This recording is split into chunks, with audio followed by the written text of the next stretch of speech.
Well, it's finally here. After 4 years of production, Don't Hug Me. I'm Scared has released 6 new episodes. It's kind of surreal to say that out loud. I do not encourage you to check it out, but one of the first videos I made on this channel was a quick event about how excited I was about the Wakey Wakey teaser. I was in a bit of a weird phase back then. I didn't want to make more SFM animations, but I still wanted to upload stuff, so I ended up uploading some really bad low-effort junk. I didn't really hit my stride of longer analysis-focused stuff until 2019 with my font tier list. So, in a way, this is my redemption. Just as DHMIS took down Wakey Wakey to make the TV show, I'm taking down my 30-second embarrassment of an analysis to tackle the new series with everything I've learned in the 4 years since. Without further ado, let's get started. First off, we have a proper opening now. Not quite as hype as Sasageo, but we can make it work.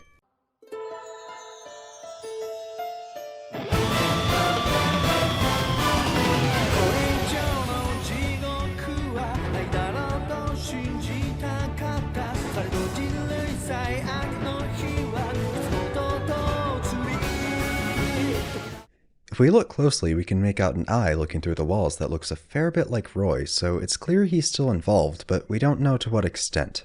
It's unlikely he could be the showrunner again after Red literally pulled the plug on his production, but that's another can of worms I can't wait to dive into any longer. Is the TV series a direct continuation of the web series? The ending of Dreams was incredibly vague, so there's not much to go off of in terms of how we could have gone from that to this. The strongest piece of evidence in favor of the TV series being a sequel is the date on the wall. The transition from June 19th to June 20th was the penultimate shot of the finale, a very clear shift in the status quo, seemingly marking a shift to something new. So when the TV show uses that date, it seems silly to not consider it a sequel, right? Well, that's just it. That one piece of paper is the only meaningful bit of continuity we have.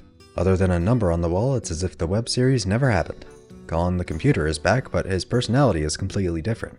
Tony the talking clock is there, but he never says anything. They're not here. Oh, what? He may as well be a prop. And that's just it. He is a prop. He always was, at least from a meta perspective. The most popular interpretation of the web series was that it was a children's show, in-universe, just not a very age-appropriate one. Created by Red and/or Roy, they broadcasted the episodes to hypothetical puppet children until Red turned off the, for lack of a better word, show machine. For the TV series, I believe the DHMIS IP was bought by a fictional company and rebranded into a new show of the same name. So from an internal and external perspective, it'd be appropriate to call the TV series a reboot. However, the way they deal with the fourth wall here is very, very different. They still acknowledge it, especially Yellow, he talks to the camera all the time, but they never go so far as to show anything beyond it. In the original web series, it was easy enough to tell where the set ended and the world began. The teachers, the lessons, the songs, that's all part of the script. When Red leaves in episode 4, when Duck quits on camera, when Red wakes up in an office job, that's real. But in the new series, the line might as well not exist. My best interpretation of the TV series is that instead of being a literal children's show being filmed in some kind of puppet universe, it's a universe that just happens to behave like a children's show. And all the fourth wall breaks are the characters truly glimpsing beyond the veil, as opposed to just behind the camera. The first scene makes a lot more sense under this interpretation. The characters are uncomfortable with the lack of a teacher character from the very beginning. Well, what are we supposed to be doing now? What? I would like to know what's meant to happen today. Right, Well, yeah. Duck is, Red is pleasantly surprised by the day off, and Yellow probably didn't even notice. Honestly, I don't mind it. How about we just give it another 20 minutes? No, it's too dull. Only dull people think things are dull. What? I'm not dull. I'm the best one. This slightly suggests that they're used to the teacher coming to explain something through song format, and that they've been doing it for a while. Just like they sing in the intro, every day we all hang out to find out what we talk about. Once the teacher shows up, Red isn't put off by his mere existence, he just wonders why he's the only one eating breakfast.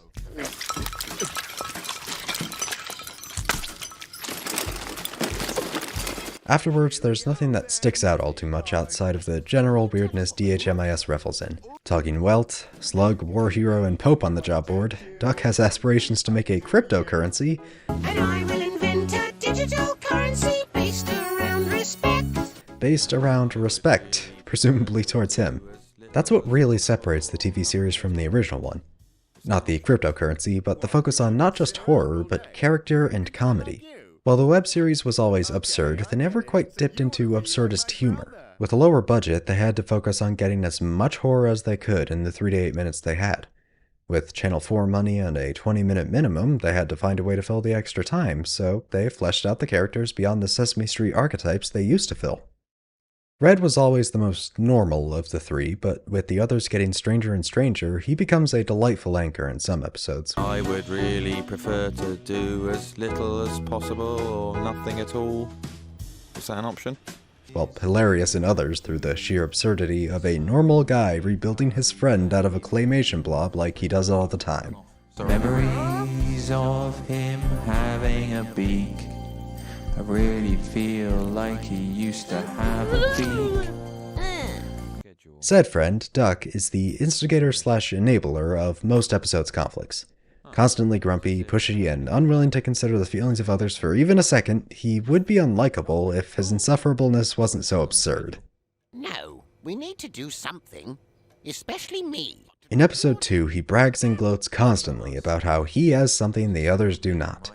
In any other show, this would be his job, social standing, or a particularly cool toy, but no, he lords himself over everyone else because he's dead, and the others aren't. As far back as I can remember, I always knew I deserved to be dead. Then, after a moment of genuine horror that reminds you what show you're watching, Yellow showcases his character, which is...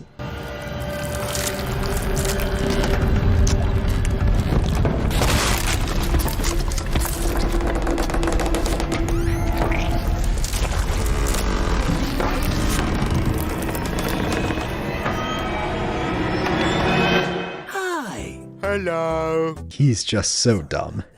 He's the impressionable child character that these shows have for kids to project onto, so most of the time he just goes with the flow and internalizes everything he hears uncritically. The thing is, despite this, he's ridiculously good at whatever he does, at least when he gets the chance to do it. He's also far more aware of his reality than the others, recognizing logical inconsistencies, but nobody listens or cares when he points them out. Just in episode 2, he's aware Duck isn't really dead, he knows Stain is a claymation blob, interrupts the intro, he even leaves the house on his own. Which is relevant because the main conflict of episode 5 is about how that should be impossible. He is by far the most complex and interesting of the three, it's just that nobody takes him seriously because more often than not, he's just... My turn. Ow. So dumb. Remember this, I swear this is important. Do not forget. So now that we have identifiable characters for the main cast, the only missing ingredient is the teacher. There's a main one for each episode, but unlike the web series, they're far less in control. In the first episode, the teacher is this briefcase, who Yellow immediately recognizes as a teacher. Look, he's one of those guys who has one of himself. If this was part of the web series, the briefcase would do a song and dance about how great it is to have a job, one of the main three would go off the lesson plan, and the briefcase would course correct in a disturbing, uncanny way. In the TV series, we get all that, but also so much more. For one thing, we get the best bit character in the show in Unemployed Brendan, the briefcase's brother, who's only brought in to be ridiculed for being unemployed. Unemployed Brendan. Take it away, Brendan. Oh, you don't want to end up like me. Oh, I'm very shameful and upset. My brother is quite successful and perfect, even though I'm older than him. We get Duck fantasizing about the military, which is a reoccurring character trait. Then, after quickly foreshadowing episode 2, the briefcase just... Oh, you can be the ones who dig a hole for... leaves them behind. The lesson has been derailed in a way we've never seen before. The horror of the original series came from being at the mercy of a controlling, manipulative teacher with corrupted morals. Here, the horror is given a surreal twist. What if you lived in Sesame Street, but without the educational framing? How would those characters live? What makes DHMIS special is how it answers that question with surprising nuance. SNL or lazy YouTube parodies would shit out something along the lines of, "What if Elmo did the drugs? Isn't that funny? Doesn't that make you want to subscribe? What if Big Bird said a naughty word? Wouldn't that be hilarious?" Episode 1 examines the question through a cynical but still realistic and lighthearted lens. It pokes fun at how a job designed to portray the idea of a job to children would be really weird to actually work at, as well as how performative jobs can be, with how many practices seen in real-life jobs bleed over into a literal performance. Really, when's the last time you had a chat at work that actually felt genuine instead of something you felt obligated to do? Maybe I'm projecting a bit, but the culture that fetishizes the idea of labor over the tangible effects of that labor was definitely an influence on this episode. Red ends up falling into the role of a boss, and despite doing nothing but constantly insist he doesn't work there, his assistants practically worship the ground he walks on. Wow, nice work. You're a real go-getter, aren't you? Am I? Yellow falls into an assembly line position, and everyone welcomes him with open arms once he adopts the meaningless social rituals of the workplace. So, how do we get out of here? Sorry, I'm just at work. What? What are you doing? I'm making bits and parts, although sometimes I feel a bit like the bits and parts are making me. And while you could argue Duck is treated like dirt because he's a genuinely terrible person who treats the workers as lesser, it's more likely because he doesn't conform to their workplace culture. They don't even react to his verbal abuse, but when he disrupts the production line, he gets force-fed some capitalist propaganda! I mean, he gets to watch some employee training videos. At least these ones don't include anti-union speeches as a mandatory viewing. Seriously, why the hell do we tolerate this? I'm getting off track. Duck proves himself a true comrade and takes direct action against the capital holders and promptly gets fired, before cutting to Yellow, who looks directly at the camera. Red comes out, and it's clear they're both fully indoctrinated at this point. Cogs in the machine. Or rather, bits and parts in the machine. Not only is Red a complete tool, tool, like you'd use to operate a machine, Yellow begins spouting propaganda directly at the fourth wall. What do you think it means to have a job? Some people think it's just something you do between breakfast and dinner, but not me. Whatever else is going on, my job provides me. Even if he can see beyond his reality, he can't see beyond the rat race. Get it? Because rats are a major motif. Duck gets sent to the company's automated therapy box, and I could comment on everything this segment says about trying to automate what is traditionally a very personal process, but Jacob Geller released an hour-long dissertation on that topic less than a month before the series premiered.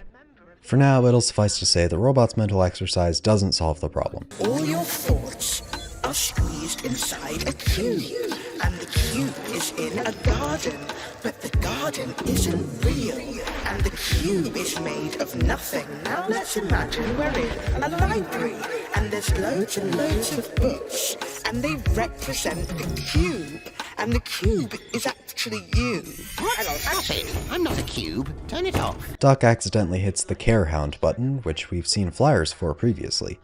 I found the design of this thing quite clever. It's an indirect jab at Peppa Pig and how its overly stylized look makes the characters either terrifying or inaccurate in 3D.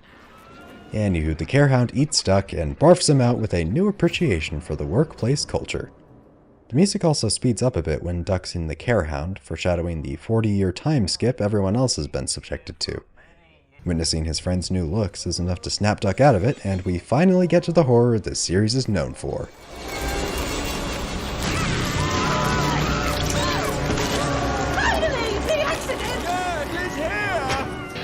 Blood and gore splatter the workplace, and when Duck grabs a first aid kit to try and save his friend, it turns out the box Duncan pointed to earlier was the one they were looking for all along. Nearly 3/4 of the episode's runtime was just an extended bridge for this one song. Now that the teacher is back, it's time to go back to the standard DHMIS formula, but instead of the teacher's course correction being the horrifying bit, it's darkly hilarious how the teacher's return instantly resolves the conflict and invalidates everything that just happened. And after a sick Ultra Kill reference,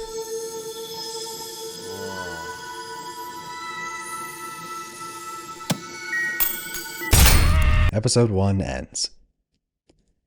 All in all, this was a fantastic first episode for new viewers and returning fans.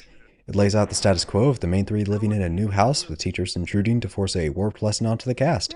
However, it also makes very clear that there are no rules anymore.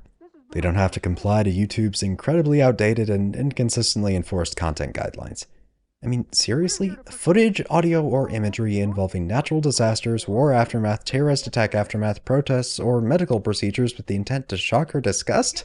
This policy, if properly enforced, would ban hurricane/volcano coverage, any evidence of war or terror attacks, including craters, ruined buildings, war cemeteries, and any type of memorial or museum, any coverage of protests, and any medical content someone could interpret as shocking and without educational merit. The original snuck past these guidelines most blatantly with episode 5, where Duck is graphically eaten alive, but the new series is not subject to these hypocritical guidelines that only seem to be enforced when the content clearly follows them, and not when conspiratorial lunatics put out content designed to incite violence against marginalized groups. Okay, rant over, back to the funny puppets.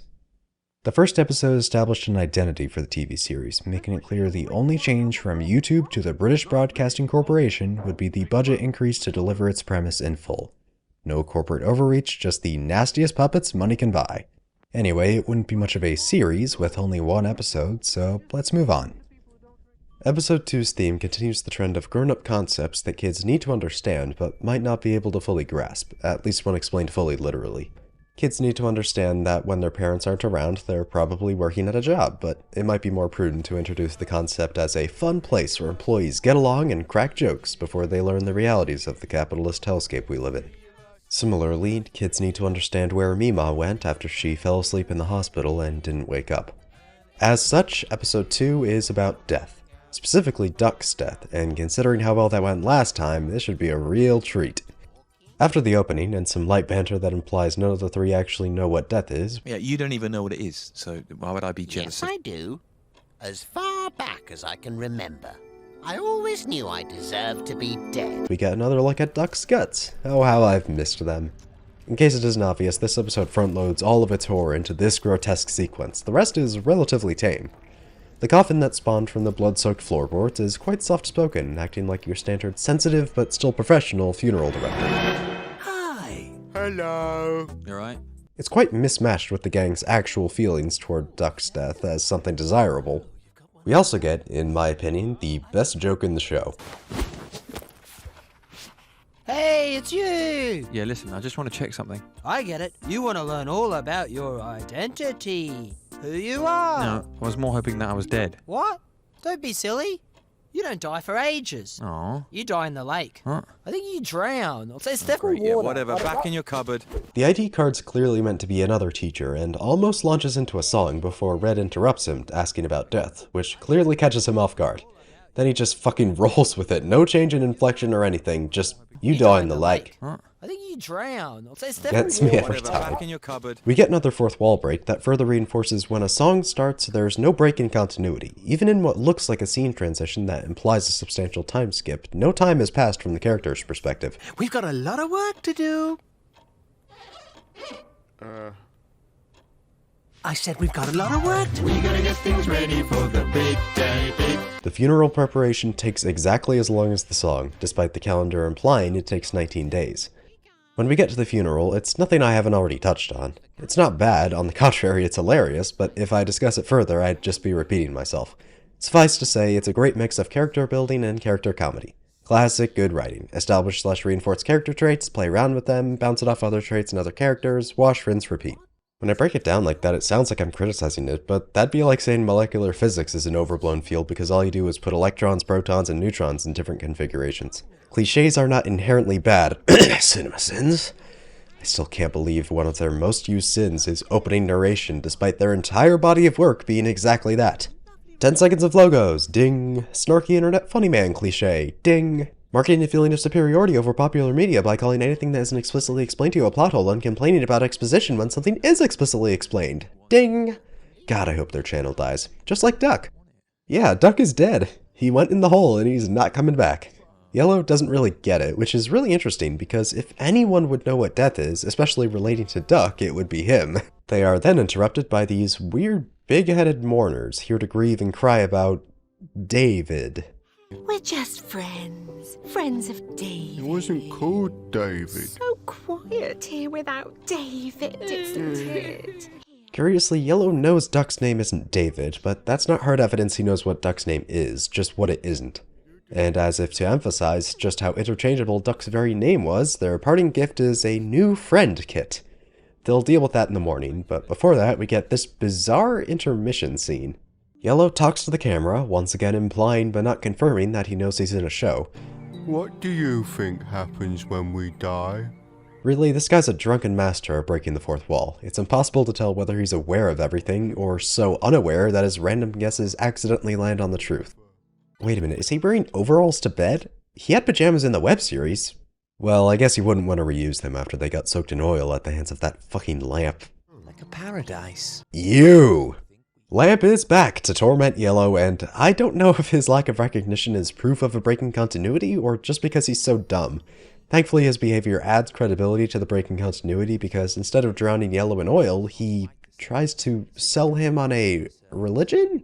Really just his baseless theory on what this world's afterlife looks like. It's a bit like Scientology in the way it feels less like a thinking animal's reconciliation with their inability to conceptualize their own non-existence, and more like a sci-fi author's weird plot contrivance. Well, something tells me that when we die, we go into the center of the Earth.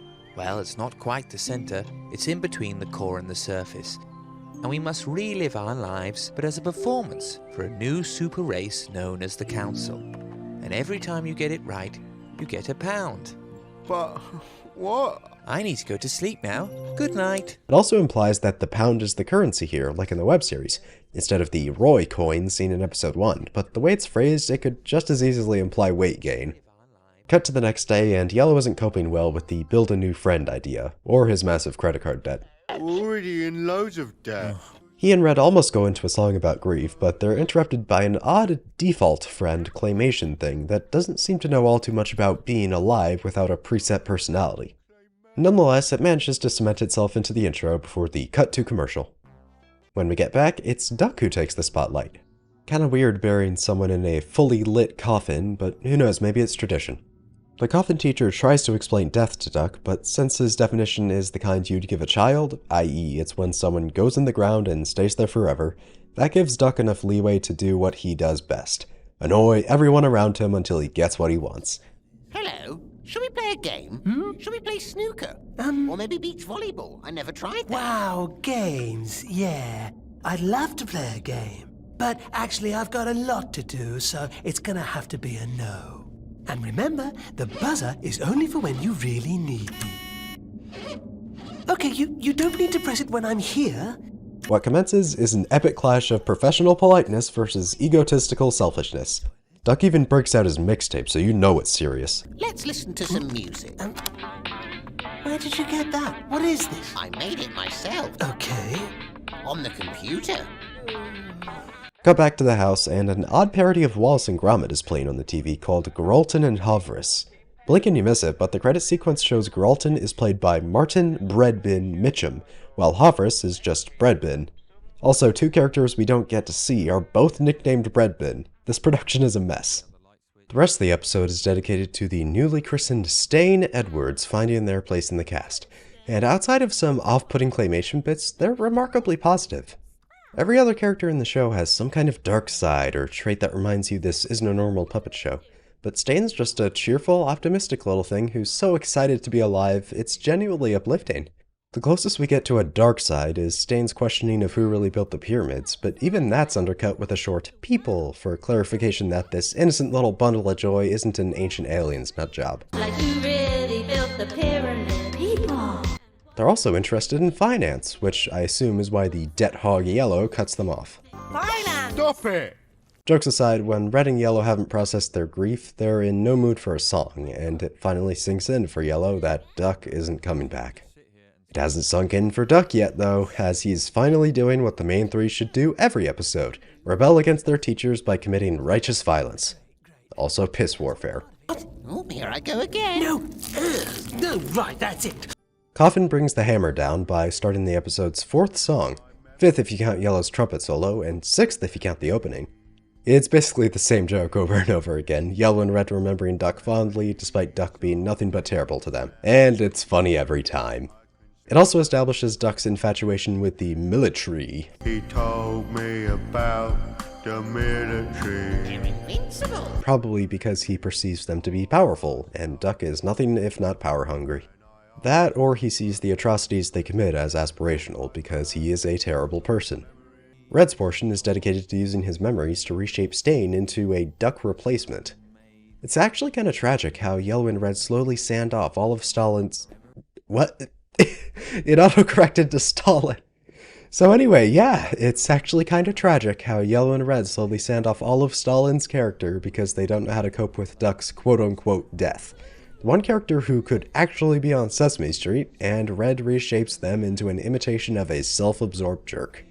Yellow goes outside on his own, which I already relayed the importance of, and then he grabs a shovel and digs up Duck, sobbing but still singing all the while, long after the background music has faded out. Then tonal whiplash, as Duck hasn't joined the song about memories, he's just been telling his life story to the coffin, who gets put out of his misery, finally, by Yellow.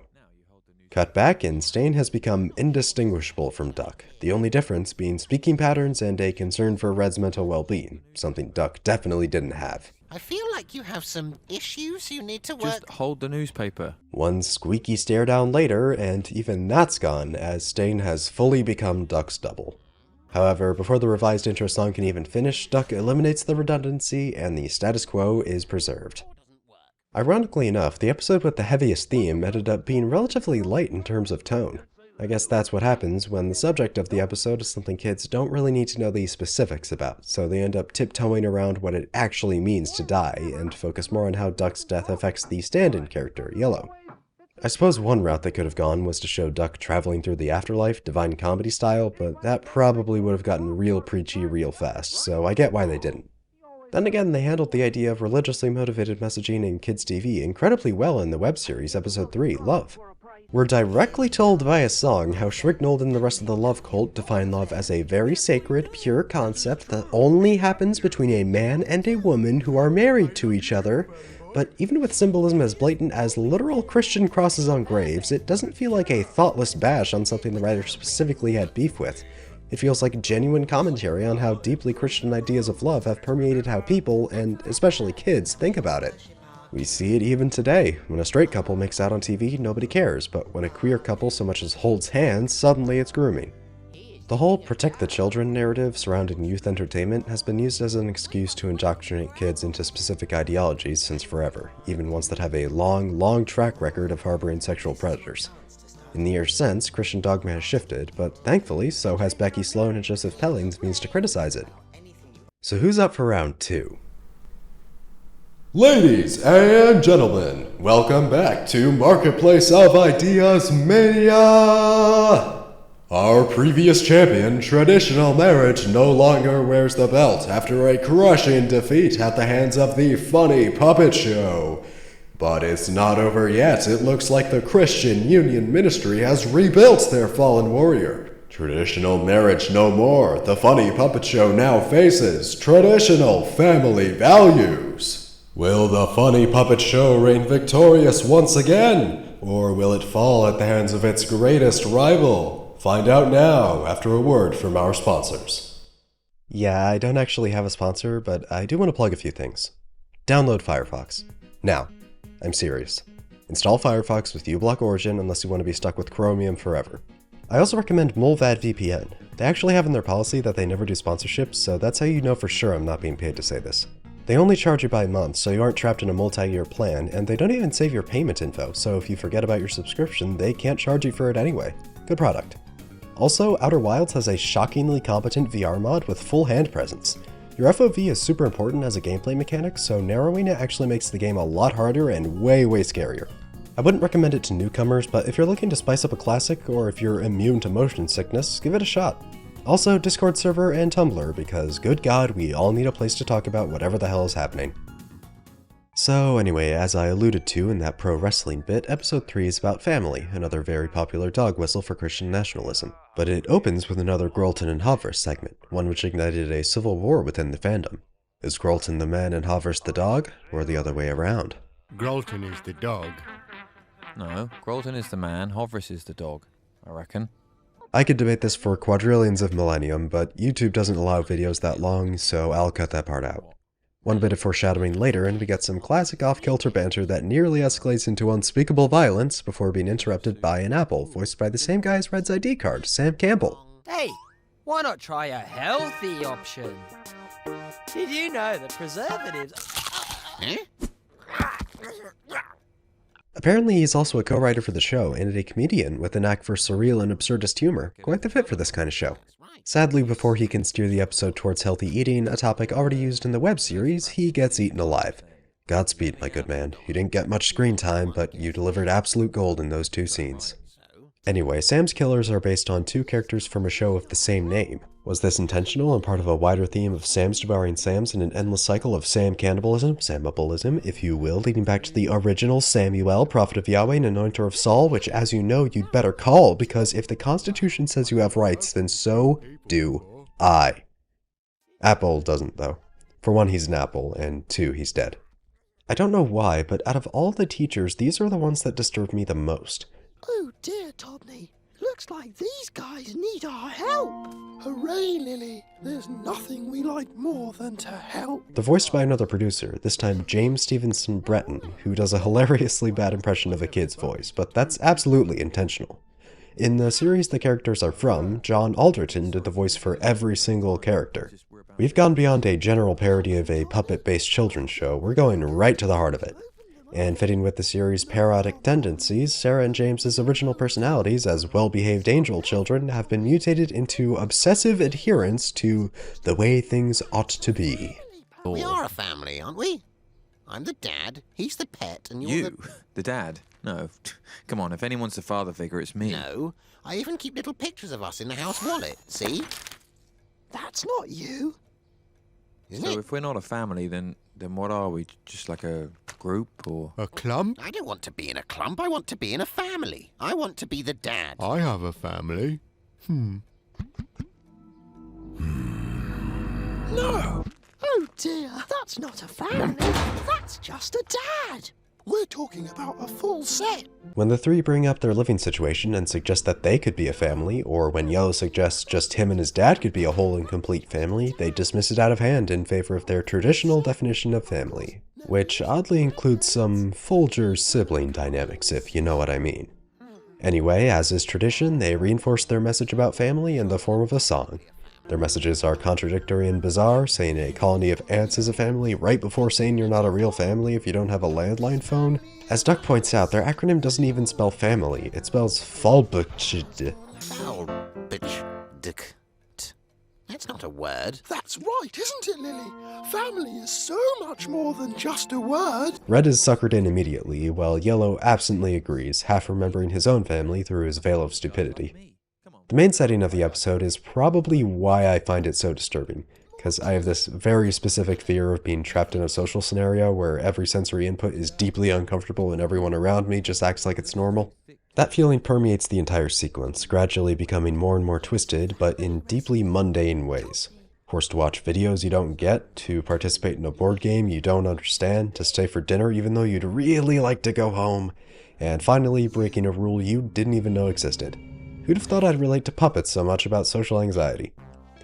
As per usual, the three are separated halfway through, with Duck being sent home and Red going off to find his own family. Though not before getting a massive needle shoved in his arm, because we weren't hitting enough stops on the Childhood Trauma Express already. All aboard, next stop, interpolated gore! Thankfully, we get some comedic relief afterward by shifting back to Duck in the main house, who's asking to join the Breads family, because of course he is. He gets rejected, and as a funny goof, he burns their youngest alive before quickly moving on to a song. What a rascal. It takes the form of a slow-tempo emotional ballad, but with Duck's voice it ends up really funny.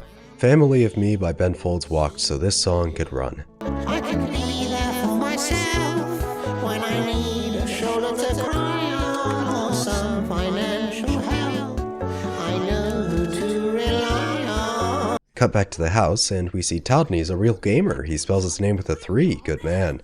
And just like a real gamer, he sings like a lovesick pigeon to fall asleep. Only real gamers will get that one. La la la la. No thank you to the song, Todney. Oh, that's lovely, Todney. No. We also see more of Yellow's muddled awareness, questioning the contradictions the twins spout, but never with enough certainty to derail the lesson. I think I was here with some other guys before. Cut to Red, showcasing another important part of being a family. Awkward group photos that end with you falling through the floor. Hashtag relatable. Finally, the climax of the episode is one of the best this show has to offer, being a perfect mix of horrifying and hilarious. Yellow awakens Resident Evil 7 style as the head of the table at a big ol' family dinner. At least they aren't eating human flesh this time. But they did force femme Yellow, which really throws a wrench into my conservative reading of the teacher's intent. But consider, which is the lesser of two evils for a conservative? Family with same-sex parents, or a good old-fashioned American mom and dad nuclear family where the mom just happens to be trans? I don't know, I'm not needlessly hateful enough to think either are evil in the slightest, but back to the episode. The whole reason for the family's indoctrination of Yellow and forcing him into the role of mother is payoff for the ad from the Gralton and Havris bit for the family bucket of chicken. They did all this horrifying cult junk to qualify for a family discount. Just... it's so stupid. It's so goddamn stupid. It's incredible. But there's even more to it. If you look closely, Yellow's calls for help don't go unanswered. The family reveals their true nature, devouring the bucket as Cronenberg nightmare creatures before being interrupted by Yellow's real family, Roy. It's unlikely he saves Yellow out of love, considering what he put Yellow through in the original series. In fact, the framing implies he's only there for the chicken, but whether intentional or not, he provides the opening for Yellow to escape. And in his final act of the series, perhaps motivated by revenge for his son's mistreatment, more likely motivated by his hunger for chicken, he eats both the chicken and the family, splattering the walls with sauce and blood. So, yeah, that was certainly a step up in terms of violence. We went from Yellow's arm getting cut off, to his finger getting cut off, to an entire family getting torn apart and consumed. Maybe eating people alive runs in their blood. Anyway, the episode wraps up with a legitimately good lesson about the flexible definition of family, but still interspersed with some unhinged comments. Maybe a family is just a group that care for each other. And stick together. And share a lawyer. And die on the same day in the same style of accident but in different locations. Well said, brother. They finally open the family pack, which is only filled with 2 dollops. Because of course it is.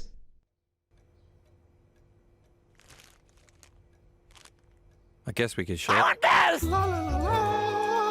I have far more mixed feelings about episode 3 than the rest. It's the only one that prominently features characters that could be considered human, though even the wiki is unsure about that classification. Then again, it also lists Yellow's special one and Roy as human, so the definition's a little fuzzy. I'd say it's more fitting to call them puppets, just ones modeled more closely after humans. I would say it dips into the uncanny valley, but that's not quite right. They're still stylized enough to not be mistaken for real people, but they're still in an awkward in-between. There's a reason Bert's the closest Sesame Street ever got to a human puppet, and there's a reason Fireman Sam was in stop motion rather than puppetry. The level of reality is just different between the two mediums. The monster designs help lower the level of reality that comes with filming in live action, as does the jittery motions of a stop-motion character. Get rid of both, and you're left with something that makes you question what you're even watching every time it talks. So it's not quite the same as the Uncanny Valley effect, but it's still a design choice that messes with the established world of the show to great effect. It's like with Pokemon, if you have a bipedal tailless design, you need to have some trait that makes it feel morally acceptable to treat it like a pet. This one's a scarecrow, this one's a golem, but this one's just a guy. He's wearing clothes. I'm with Team Plasma on this one. Whoops, I ranted about Pokemon too long and now you're at the end of the video. Yeah, sorry, this is going to be part 1 of 2. I need a break from these damn puppets for a while. Don't know when the next part will be done, but I hear there's a button below the video that'll notify you when it is. Click it at your own risk. Bye!